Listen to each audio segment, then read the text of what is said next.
guys, welcome to my channel. This is Shanu and welcome back to another pregnancy series video. So आज मैं आप सबसे share करने वाली हूँ what to expect from your first doctor visit during pregnancy. First time मामा बनते हो, आपको कुछ भी आइडिया नहीं रहता है. लाइक मी, मुझे भी कोई आइडिया नहीं था हमें डॉक्टर से क्या बात करनी चाहिए, क्या पूछते हैं वो स्टार्टिंग में जब हम उनके पास फर्स्ट टाइम विजिट करते हैं. जब हमको पता चल जाता है, कंफर्म हो जाता है कि हम प्रेग्नेंट हैं, तो वो ही सारी चीज़ें मैं अपना एक्सपीरियंस आप सबसे इस वीडियो में शेयर करने वाली हूँ. जो भी चीज़ें डॉक्टर ने मुझसे पूछी, मैंने डॉक्टर से पूछी, वो सारी चीज़ें आपको इस वीडियो में मिलेगी, ताकि आपको आगे चल के जब भी आप मम्मा बनो तो बिल्कुल भी प्रॉब्लम ना हो और टेंशन भी ना हो कि हम डॉक्टर से बात क्या करें. मुझे याद है कि मैं जब तक प्रेग्नेंट नहीं हुई थी, मैं गायनेक के पास तो कभी गई ही नहीं थी. डॉक्टर के पास जाने से पहले आपको क्या क्या चीज़ें मालूम होनी चाहिए, वो सारी चीज़ें इस वीडियो में मैं आप सबसे शेयर करूँगी. पर वीडियो स्टार्ट करने से पहले अगर आपने मेरे चैनल को अभी तक सब्सक्राइब नहीं किया है तो please guys do consider subscribe my channel. आपके फ्रेंड्स में, रिलेटिव्स में जो भी प्रेग्नेंट मॉमीज़ हैं या in future would be mommy होने वाली हैं, प्लान कर रही हैं, उनसे भी आप शेयर कर सकते हो. उनके लिए भी बहुत हेल्पफुल रहेगा. और आप मुझे इंस्टाग्राम पे भी ज़रूर फॉलो करना. वहाँ पे मैं प्रेगनेंसी रिलेटेड फ़न रील्स अपलोड करती हूँ, तो उसे इंजॉय करने के लिए मुझे प्लीज़ इंस्टाग्राम पे भी फॉलो ज़रूर कर देना. तो चलिए फिर अब बातें नहीं करते हैं बहुत ज़्यादा और इस वीडियो को स्टार्ट करते हैं. So without further ado let's get start with the video.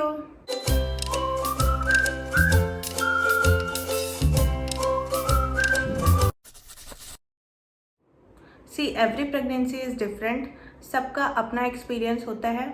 मैं यहाँ पे अपना एक्सपीरियंस शेयर कर रही हूँ, तो इसे आप एकदम से फुली कंसीडर मत करना. आप इसे एज अ रेफरेंस ले सकते हो कि फर्स्ट विजिट जब आप करोगे डॉक्टर के पास तो आपको क्या क्या चीज़ें पता होनी चाहिए. So first thing you will discuss with your doctor is last period date. जब आप डॉक्टर के पास जाते हो प्रेगनेंसी टेस्ट करने के बाद, तो अगर आपको एग्जैक्ट डेट नहीं याद है, यानी कि अनप्लान प्रेगनेंसी है, आप उन्हें एक टेंटेटिव डेट बता सकते हो. टेंटेटिव डेट इसलिए वो नोट कर लेते हैं, उस अकॉर्डिंग वो आपको आपकी फर्स्ट सोनोग्राफी के लिए बताते हैं कि आपको किस दिन जाना है. अगर इरेगुलर पीरियड्स भी होते हैं आपको, तो भी आप एक टेंटेटिव मान के चलो. प्लान प्रेगनेंसी है तो आपको पता ही होगा कि आपकी लास्ट पीरियड्स की डेट क्या थी. उसके बाद फिर वो उस अकॉर्डिंग आपको सोनोग्राफी के लिए बुलाते हैं, यानी कि अर्ली स्कैन के लिए बुलाते हैं, फर्स्ट अल्ट्रासाउंड के लिए बुलाते हैं. तो सोनोग्राफी में जेस्टेशनल एज आ जाती है, तो उसके लिए आपको बहुत ज़्यादा चिंता करने की ज़रूरत नहीं है कि आपको कितने महीने हुए हैं. ये सारा चीज़ आपको सोनोग्राफी होगी, वीक वाइज सब पता चलेगा आपको कि आप कितने वीक की प्रेग्नेंट हो. और मेन तो सोनोग्राफी जो डेट बताती है वही उसी को प्रेफरेंस दिया जाता है. उसी में आपका ड्यू डेट भी पता चलता है कि क्या है ड्यू डेट आपकी, कब होगा बेबी. मेरा इरेगुलर पीरियड्स बिल्कुल नहीं था, रेगुलर पीरियड्स था प्लस प्लान प्रेगनेंसी थी, तो मुझे एकदम से एग्जैक्ट डेट याद थी. मैंने वही डॉक्टर को बताया और मेरा सोनोग्राफी में भी एग्जैक्ट ही आया है. 1-2 दिन का ही आगे पीछे आया है, बट एग्जैक्ट ही आया है मेरा सोनोग्राफी में भी. सो नेक्स्ट थिंग आप डिस्कस करते हो डॉक्टर के पास कि आपने प्रेगनेंसी टेस्ट कैसे किया. यूरिन टेस्ट सब करते हैं घर पे, मैंने भी वैसा ही किया था. प्रेगन्यूज़ मैंने मंगाया था और मॉर्निंग में आपको आपका फर्स्ट यूरिन जब आप पास करते हो तो उसी को आप ड्रॉप में लेके प्रेगनेंसी किट पे 2 ड्रॉप डालने होते हैं और 2 पिंक लाइन आती है. अगर एकदम क्लियर तो it means it's a good news and you are pregnant. और अगर कभी कभी क्या होता है कि एक लाइन तो पिंक डार्क रहती है और एक हल्की लाइट रहती है, तो फिर भी आपको कंफ्यूज नहीं होना है. अगर आप चाहो तो 1-2 दिन और वेट कर लो, उसके बाद आप दोबारा टेस्ट करो. अगर दोबारा भी ऐसा होता है तो आपको डॉक्टर के पास जाना चाहिए. कभी कभी केमिकल प्रेगनेंसी भी हो जाती है जो कि प्रेगनेंसी नहीं रहती है, तो ऐसा इस केस में भी होता है. पर कभी कभी आप प्रेग्नेंट भी रहते हो, तो अगर आप डॉक्टर के पास जाओगे, डिस्कस करोगे, तो वहाँ पे ज़्यादा बेटर रहेगा, क्योंकि प्रेगनेंसी कंफर्म करने के लिए फिर वो ब्लड टेस्ट करेंगे. ब्लड टेस्ट अगर होता है तो उसमें आपका कंफर्म हो जाता है कि आप प्रेग्नेंट हो कि नहीं. मेरा तो रिजल्ट एकदम क्लियर था. 2 पिंक लाइन थी जो कि डार्क थी, तो एकदम क्लियर रिजल्ट था. तो उसी दिन फिर हम डॉक्टर के पास भी गए थे. डॉक्टर के पास जाओगे तो वहाँ आपको क्लियर हो जाएगा दैट यू आर प्रेग्नेंट और नॉट. उस अकॉर्डिंग फिर वो फर्स्ट सोनोग्राफी के लिए आपको 6 वीक के अराउंड फिर वो बुलाते हैं. और फर्स्ट स्कैनिंग बहुत ज़्यादा ज़रूरी होता है. उसमें आपको पता चल जाता है कि आपकी मल्टीपल प्रेगनेंसी है या सिंगल है, इंट्रायूट्राइन प्रेगनेंसी है यानी कि यूट्रस के अंदर प्रेगनेंसी है, सही जगह जो होता है गर्भाशय के अंदर, या फिर एक्टोपिक प्रेगनेंसी तो नहीं है, यानी कि फेलोपियन ट्यूब्स में तो आपकी प्रेगनेंसी नहीं हो गई है, क्योंकि वो बहुत रिस्की होता है और बहुत सारे लोगों में 1-2% लोगों को ही होता है। तो इसलिए आपको बिल्कुल लेट नहीं करनी चाहिए कि 2-3 महीने आप आराम से घर में वेट कर रहे हो और उसके बाद जा रहे हो डॉक्टर के पास और अल्ट्रासाउंड करा रहे हो। अगर एक टॉपिक प्रेगनेंसी रही तो वो आपकी हेल्थ के लिए बिल्कुल बिल्कुल बिल्कुल बहुत ज़्यादा रिस्की हो जाएगा। इसके बाद थर्ड पॉइंट जो डिस्कस होती है वो होता है मेडिकल हिस्ट्री। आपको PCOD, PCOS, thyroid, blood pressure, sugar, diabetes ये सब तो नहीं है। ये सारी चीज़ें आप डिस्कस करते हो डॉक्टर के पास। इसके अलावा गर्ल बॉय दोनों का ही फैमिली बैकग्राउंड देखा जाता है, बट सबसे ज़्यादा मॉमी के फैमिली का बैकग्राउंड देखा जाता है। उनमें किसी को कोई सीवियर डिजीज़ तो नहीं है, ब्लड प्रेशर की प्रॉब्लम तो नहीं है, डायबिटीज़ की प्रॉब्लम तो नहीं है, थायराइड तो नहीं है या TB तो नहीं है। तो ये सारी चीज़ें आपको डिस्कस करना होता है अपनी फैमिली से, इसलिए आप अच्छे से कंफर्म करो कि क्या है मेडिकल हिस्ट्री, उसके बाद ही आप डॉक्टर के पास जाओ, क्योंकि आपसे ये क्वेश्चन डॉक्टर ज़रूर ही पूछेंगे। फिर उस अकॉर्डिंग अगर आपकी फैमिली बैकग्राउंड में इस तरह की हिस्ट्री रहती है तो आपके कई सारे टेस्ट होंगे जो डॉक्टर आपको रेकमेंड करेगी। तो ये हो गई मेडिकल हिस्ट्री से रिलेटेड बात। मेरे पापा को तो तुरंत डाउट हो गया था जब मैंने मेरे पापा के पास कॉल करके पूछा था कि मुझे बचपन कोई बीमारी तो नहीं हुई थी इस टाइप से। बड़े होने पे तो याद था बट बचपन का नहीं पता था मुझे, तो इसलिए मैंने पापा से पूछा था फ़ोन करके और पापा को उसी टाइम डाउट हो गया था कि मैं प्रेग्नेंट हूँ। आपको भी अपनी फैमिली से डिस्कस करने के बाद ही डॉक्टर के पास जाना चाहिए। फिर उसके बाद नेक्स्ट होता है टेस्ट जो भी होने होते हैं आपके मेडिकल हिस्ट्री के अकॉर्डिंग। नहीं भी रहता है तो भी आपका थायराइड टेस्ट होता है, BP टेस्ट होता है, यूरिन टेस्ट होता है, ब्लड टेस्ट होता है। यूरिन इन्फेक्शन तो नहीं हो गया है, इसलिए UTI इन्फेक्शन प्रेगनेंसी में बहुत ज़्यादा रिस्की हो जाता है। और ब्लड शुगर लेवल टेस्ट होता है आपका। इसके अलावा आपका हीमोग्लोबिन वगैरह भी टेस्ट होगा। मेरा हीमोग्लोबिन एकदम मेंटेन था। मैं घर पे आयरन के वेसल्स में ही खाना बनाती थी इस वजह से। तो आप लोहे के बर्तन में खाना बनाओ, सब्जी वगैरह, तो आपका हीमोग्लोबिन मेंटेन ही रहना चाहिए। हीमोग्लोबिन नहीं कम होना चाहिए बिल्कुल भी प्रेगनेंसी में। सो नेक्स्ट है मेडिकेशन रिक्वायर्ड, कि आप डॉक्टर के पास गए और मेडिकेशन आपको क्या मतलब डॉक्टर बोलती हैं लेने के लिए। सबसे पहली चीज़ जो आपको स्टार्ट करना होता है मेडिसिन में वो होता है फॉलिक एसिड। और फॉलिक एसिड फर्स्ट मंथ से ही स्टार्ट कर देना होता है। इफ़ प्लान्ड प्रेगनेंसी है तो आप प्रेग्नेंट होने के जब सोच रहे हो उसके 3 to 4 मंथ पहले से ही आपको फॉलिक एसिड स्टार्ट कर देना चाहिए डॉक्टर से कंसल्ट करके लेके। और अगर अनप्लान्ड प्रेगनेंसी है तो फर्स्ट मंथ से ही फॉलिक एसिड स्टार्ट करना होता है, क्योंकि वो बहुत ज़्यादा इंपॉर्टेंट होता है बेबी की न्यूरल डेवलपमेंट के लिए। मेरी प्लान्ड प्रेगनेंसी है तो मैंने डॉक्टर से कंसल्ट किया था और मल्टीविटामिन मैं लेती थी, उसमें फॉलिक एसिड इंक्लूडेड था। जब मैंने डॉक्टर के पास विजिट किया था तो वहाँ पे मैंने उन्हें बताया था कि मैं ये मल्टीविटामिन ले रही हूँ, बट उन्होंने उस टाइम बोला कि चलो अभी तक लिया ठीक है, बट अभी आप सिर्फ फॉलिक एसिड लो। मल्टीविटामिन जो 3 मंथ अगर आप लेते हो, स्टार्टिंग के 3 मंथ नौशिया की प्रॉब्लम होती है, तो मैंने यही किया था। अगर आप मल्टीविटामिन ले रहे हो किसी डॉक्टर से पूछ के ही लेना, खुद से ही नहीं ले लेना है। और फॉलिक एसिड भी सेम आप कंसल्ट करने के बाद ही लो। अगर आप स्टार्ट कर रहे हो प्लान प्रेगनेंसी में 3 to 4 मंथ बिफोर आप फॉलिक एसिड स्टार्ट कर दो। अलॉन्ग विद इट अगर आपको थायराइड है तो उसकी अलग से दवाई आपको लेनी पड़ेगी। और इसके अलावा अगर आपको बहुत ज़्यादा नौशिया की प्रॉब्लम हो रही है उसको भी आप डॉक्टर से कंसल्ट करके डिस्कस करके उसकी भी आप ले सकते हो मेडिसिन, डॉक्टर से पूछने के बाद, क्योंकि प्रेगनेंसी में कोई भी दवाई खुद से नहीं लेनी है, बिल्कुल भी नहीं। सो अब बात करते हैं एक्सरसाइज की। तो जब आप डॉक्टर से बात करते हो तो आप पूछ सकते हो, पर आपको फर्स्ट ट्राइमेस्टर में डॉक्टर एक्सरसाइज के लिए थोड़ा मना ही करेंगी, क्योंकि फर्स्ट ट्राइमेस्टर ऐसा टाइम होता है जब आपका बेबी बन रहा होता है, तो आपको बिल्कुल अपनी बॉडी के साथ छेड़छाड़ नहीं करनी है। अगर आप पहले से एक्सरसाइज करते थे तो बहुत अच्छी बात है, बट ऐसे आप सुने कि आप प्रेग्नेंट हो तब आप तुरंत एक्सरसाइज करना स्टार्ट कर दो नॉर्मल डिलीवरी के लिए, ऐसा मत करना बिल्कुल भी। फर्स्ट ट्राइमेस्टर में बहुत स्लो जाना होता है, थोड़ा बहुत आप वॉक कर सकते हो एक्टिव रहने के लिए। हैवी एक्सरसाइज बिल्कुल नहीं करना है, स्टेयर्स भी आपको अवॉइड करना रहता है। और सेकेंड ट्राइमेस्टर से आप डॉक्टर से कंसल्ट करके, फिजियोथेरेपिस्ट से कंसल्ट करके अपनी, उसके बाद आप अपनी प्रीनेटल एक्सरसाइज स्टार्ट कर सकते हो। तो फर्स्ट 3 मंथ आपको सिर्फ नॉर्मल वॉक करना है और घर का नॉर्मल काम करना है, हैवी वर्क नहीं करना है, हैवी चीज़ें नहीं उठानी है। तो ये हो गई एक्सरसाइज एंड वर्कआउट की बात। इसके बाद डाइट का रोल बहुत ज़्यादा इंपॉर्टेंट होता है प्रेगनेंसी में।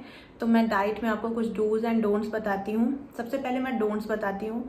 तो आपको रॉ पाइनएप्पल और पपाया आपको बिल्कुल अवॉइड करना है, चाहे वो सूप फॉर्म में हो, सैलड में हो, जूस में हो या फिर वेजीज में हो। कई लोग बोलते हैं कि आप पका हुआ पपीता या पाइनएप्पल खा सकते हो, बट मैं तो आपको कहूँगी कि आप अगर अवॉइड कर सकते हो तो प्लीज़ अवॉइड करो, क्योंकि उसमें लेटेक्स नाम का कंटेंट होता है जो कि वो आपके बेबी के लिए बहुत हार्मफुल होता है।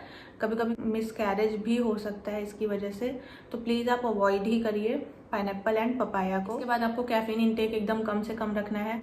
अगर आप चाय और कॉफ़ी के बहुत ज़्यादा शौकीन हो, आप 1 कप ले सकते हो चाय। मैंने अपनी प्रेगनेंसी में मैं बिल्कुल चाय अवॉइड करती हूँ। जब मुझे कोल्ड वगैरह होता है तभी मैं चाय ले लेती हूँ। चाय के बिना मेरे दिन की शुरुआत ही नहीं होती थी, पर मैंने अपनी प्रेगनेंसी में चाय पीना अवॉइड किया, क्योंकि बहुत ज़्यादा कैफ़ीन आपको नहीं लेना है।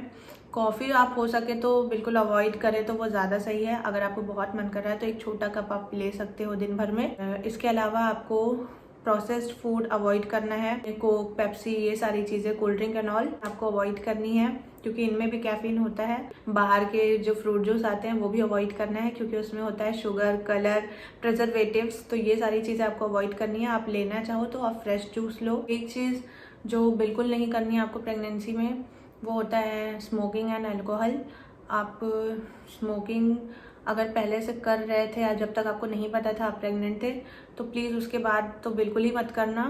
अगर आपकी प्लान प्रेगनेंसी है तो आप प्लीज़ पहले से ही स्मोकिंग और अल्कोहल अवॉइड करना, क्योंकि ये बेबी के लिए बहुत ज़्यादा हार्मफुल होता है। और हाँ, पैसिव स्मोकिंग भी नहीं होनी चाहिए। इसका मतलब ये कि अगर कोई और स्मोकिंग कर रहा है और आप उसके बगल बैठे हो, तो स्मोक तो ऑलरेडी आपको इनहेल कर ही रहे हो, ये भी नहीं करना है। So apart from this, enjoy each and everything you like.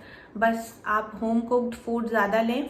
बाहर का अगर बहुत ज़्यादा क्रेविंग हो रही है तो ले सकते हो, लेकिन होम कुक्ड फूड हेल्दी होता है। मतलब प्रेगनेंसी में तो आप ज़्यादा से ज़्यादा हेल्दी चीज़ें लेने की कोशिश करो, वो ज़्यादा बेटर होगा आपके लिए भी और आपके बेबी के हेल्थ के लिए भी। और एक और चीज़ आप सब दिमाग में अपने डाल लीजिए कि pregnancy is not a disease.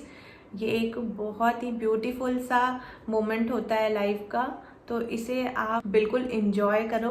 Tension में रह के मत लो, क्योंकि टेंशन लोगे तो उसका असर भी आपके बेबी को जाता है। बिल्कुल स्ट्रेस नहीं लेना है, बहुत ज़्यादा इंजॉय करना है अपनी प्रेगनेंसी को। 9 मंथ के बाद इतना प्यारा सा बच्चा जब आपके हाथ में आएगा, आपको बहुत खुशी होगी।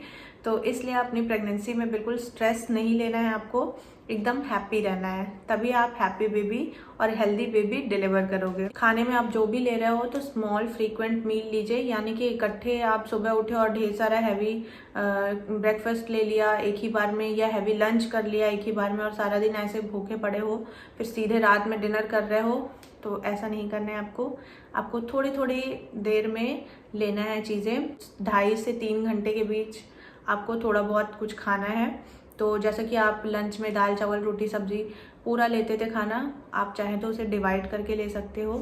कभी दाल रोटी ले लिया, सब्जी चावल ले लिया, इस तरह से थोड़े थोड़े गैप में आपको खाना खाना है। प्रोटीन इंटेक आपको बहुत ज़्यादा करना होता है अपनी प्रेगनेंसी में। मिल्क तो बहुत ज़्यादा इम्पॉर्टेंट है, मिल्क तो आपको लेना ही लेना है। अदर डेयरी प्रोडक्ट भी लेने हैं, जैसे कि पनीर हो गया। होममेड पनीर रहा तो बहुत अच्छी बात है, सबसे ज़्यादा हेल्दी होगा वो। तो आप घर पे पनीर बना सकते हो, उसका पराठा वगैरह बना सकते हो, सब्जी बना सकते हो। 1 बोल दही आपको डेली लेनी है, मैं भी यही करती हूँ। मैं अपनी डाइट में दिन भर में 1 बोल दही तो लेती ही लेती हूँ और दूध तो लेती ही हूँ। आपको फ्रूट्स लेना है, सैलेड लेना है। स्प्राउट्स वगैरह ले रहे हो, अच्छी बात है स्प्राउट्स लेना, बट प्लीज़ आप उसे रॉ फॉर्म में मत लेना, क्योंकि उससे क्या होता है, इन्फेक्शन हो सकता है, बैक्टीरिया अगर उसमें रहेंगे। तो आप उसे क्या करो, थोड़ा सा पार बॉईल कर लो, एकदम से बॉईल मत करना, हल्का सा बॉईल करना, और उसमें फिर आप वेजीज डाल के, खीरा हो गया, ककड़ी हो गया, टमाटर, प्याज, लेमन जूस, चाट मसाला, ये सब डाल के बहुत टेस्टी बना सकते हो। मैं अपने फर्स्ट एंड सेकेंड टाइमेस्टर में क्या क्या चीज़ें खाती थी उससे रिलेटेड मैंने ऑलरेडी वीडियो बनाया हुआ है।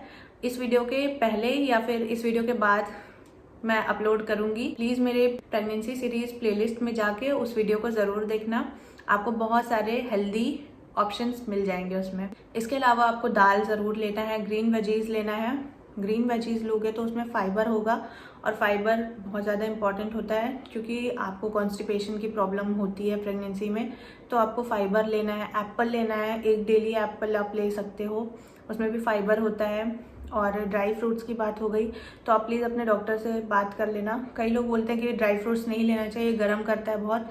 मैं अपने डॉक्टर से जब बात किया था तो उन्होंने बोला था कि बहुत एक्सेस क्वांटिटी में नहीं लेना है, थोड़ा बहुत आप ले सकते हो, बट फिर भी मैं आपको सजेस्ट करूँगी कि अगर आपको ड्राई फ्रूट्स लेना है तो, क्योंकि सबकी बॉडी टाइप अलग होती है, तो मेरे बोलने पे मत जाइएगा, आप अपनी डॉक्टर से पूछना और उस अकॉर्डिंग आप ड्राई फ्रूट्स ले सकते हो एंड नट्स ले सकते हो। फर्स्ट ट्राइमेस्टर में बहुत लोगों को नौशिया और वॉमिटिंग की प्रॉब्लम होती है, तो कभी कभी क्या होता है वेट गेन होने की जगह लूज़ हो जाता है, उसमें आपको बहुत टेंशन नहीं लेना है। सेकेंड ट्राइमेस्टर से आपको बहुत अच्छा ध्यान देना है और प्रोटीन इंटेक बहुत ज़्यादा करना है। तो आप चाहे तो डॉक्टर से पूछ के प्रोटीन पाउडर भी ले सकते हो मिल्क, या फिर आप उसे गर्म पानी में ले सकते हो प्रोटीन पाउडर को भी। इसके अलावा आपको जो भी डाउट हो आप अपनी डॉक्टर से डिस्कस करें, उनसे अच्छे से पूछें और उसके बाद उसे अपनी लाइफ में फॉलो करें। तो ये था मेरा एक्सपीरियंस। अगर आपको इससे कुछ ज़्यादा एक्सपीरियंस हुआ है तो आप प्लीज़ उसे कमेंट सेक्शन में बताना। इससे क्या होगा, न्यू मॉमीज़ या वुड बी मॉमीज़ को हेल्प मिल जाएगी उनकी प्रेगनेंसी में। तो प्लीज़ कमेंट सेक्शन में ज़रूर बताना आपका क्या एक्सपीरियंस रहा है, अगर आप ऑलरेडी मॉम हो और अगर आप फ्यूचर में प्लान कर रहे हो तो ये वीडियो तो आपके लिए बहुत ज़्यादा हेल्पफुल रहेगा ही रहेगा। मेरी डॉक्टर से जो भी मैंने डिस्कस किया था वो सारा आपसे मैंने शेयर कर दिया। इसके अलावा आपको जो भी डाउट हो तो आप अपनी डॉक्टर से पूछिए, बिल्कुल बिना डरे बिना हिचके। मेरी डॉक्टर तो बहुत स्वीट है, बहुत हेल्पफुल है और मुझे जो भी दिक्कत होती है, कुछ भी मैं सोचती हूँ तो मैं बता देती हूँ उनको कि ऐसा करना चाहिए, क्या करना चाहिए, वो मुझे हेल्प करती हैं। तो आप भी अपनी डॉक्टर से हर चीज़ डिस्कस करो, बिल्कुल शर्माओ मत और डरो भी मत और अपनी प्रेगनेंसी को इंजॉय करो। So that's all for today. I hope ये वीडियो आपको बहुत अच्छा लगा होगा, हेल्पफुल लगा होगा, इन्फॉर्मेशन आपको मिली होगी और पसंद आया तो प्लीज़ इस वीडियो को लाइक करना, शेयर करना और मेरे चैनल को अभी तक सब्सक्राइब नहीं किया है तो प्लीज़ सब्सक्राइब माय चैनल। तो मिलते हैं नेक्स्ट व्लॉग में, तब तक के लिए बाय बाय।